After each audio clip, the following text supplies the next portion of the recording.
And I call the honourable member for Murray. Thank you, Madam Deputy Speaker. As most know, in this part of our national debate, we have lost over half of the irrigation water supporting food and fibre growing in northern Victoria and in southern New South Wales. That in itself is a crisis for our Australian domestic and export values. But there are other issues concerning us besides the irrigation water loss.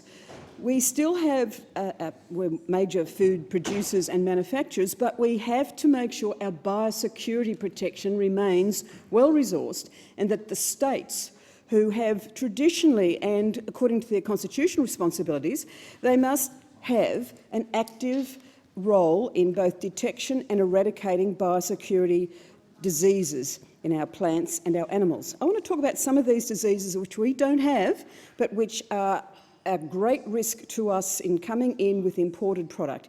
One of these is the disease which is called the tomato-potato psyllid. It's found all across North and Central America, and in 2006 it was found in New Zealand. There's been no detection, fortunately, of this psyllid in Australia. The problem is the bacteria which causes this condition in both tomatoes and potatoes.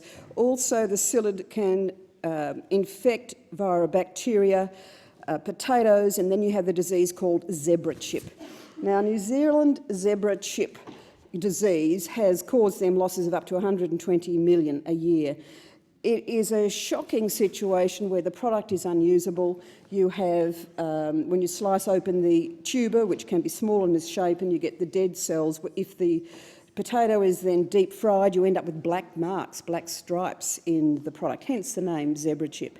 Now, in New Zealand, they're spraying up to 18 times their potato crops with insecticides. Of course, with that amount of saturation, the insects are now getting resistance development, and so they're having to look at some other treatment. We have to be so careful of any importation of potatoes from the US or New Zealand that we don't accidentally import this terrible disease into our country.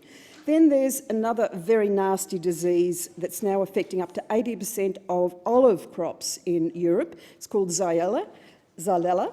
It's a bacteria again. Now, it is wiping out these crops. We don't, at this point in time, of course, have it in Australia again. We have had emergency measures for the last 12 months in relation to not letting any cuttings come in for olives. But in my electorate, where we have some of the largest olive groves in Australia still, despite the threat to them with the water removal, we've got to make sure the Department of Agriculture in Victoria gets active again in working on farm, in region, to be vigilant and to inform and educate growers as to what they have to look out for.